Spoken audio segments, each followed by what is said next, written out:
क्या होगा अगर मैं आपको बताऊं कि अपना पर्पस ढूंढना, ये जो हर सेल्फ हेल्प किताब, हर मोटिवेशनल स्पीकर आपको बेचता है, असल में मौजूद ही नहीं है?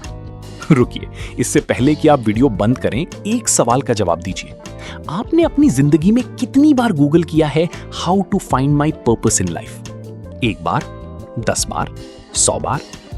अब सोचिए, अगर पर्पस सच में कहीं मौजूद होता, किसी खजाने की तरह छुपा होता, तो अब तक किसी ना किसी ने तो ढूंढ ही लिया होता, है ना?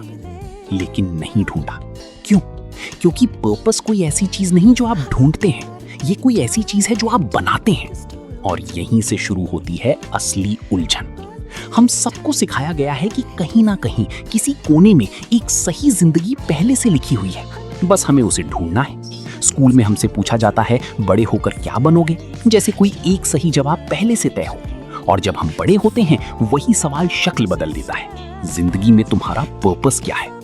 लेकिन सोचिए, अगर आपका पर्पस पहले से तय है, तो आप एक इंसान कम और एक स्क्रिप्ट कम कर रहे किरदार ज्यादा हैं। असली डरावनी बात यह है, पर्पस ढूंढने की ये भूख असल में एक डर से पैदा होती है। डर इस बात का कि अगर मेरी जिंदगी का कोई खास मकसद नहीं है, तो शायद मेरी जिंदगी की कोई कीमत ही नहीं। तो हम भागते हैं किताबों की तरफ, गुरुओं की तरफ, वीडियोस की तरफ, जवाब ढूंढने। लेकिन जितना ढूंढते हैं, उतना ही खाली हाथ लौटते हैं। अब यहाँ एक दिलचस्प सवाल आता है, क्या होगा अगर पर्पस ढूंढने का पूरा तरीका ही गलत है? सोचिए एक बच्चे के बारे में। एक बच्चा कभी नहीं पूछता मेरी जिंदगी का पर्पस क्या है।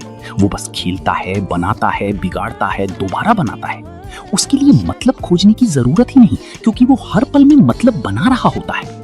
तो शायद असली सवाल ये नहीं कि मेरा पर्पस क्या है, शायद असली सवाल ये है कि मैं इस पल में क्या बना रहा हूं। लेकिन फिर एक दूसरी उलझन खड़ी होती है।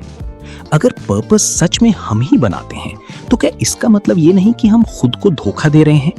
क्या एक बनाया हुआ मतलब असली मतलब जितना ही सच्चा हो सकता है? इसका जवाब शायद उतना आसान नहीं जितना लगता है। और शायद यही वजह है कि हम इस सवाल से जिंदगी भर भागते रहते हैं, जवाब ढूंढने के डर से ज्यादा जवाब ना मिलने के डर से।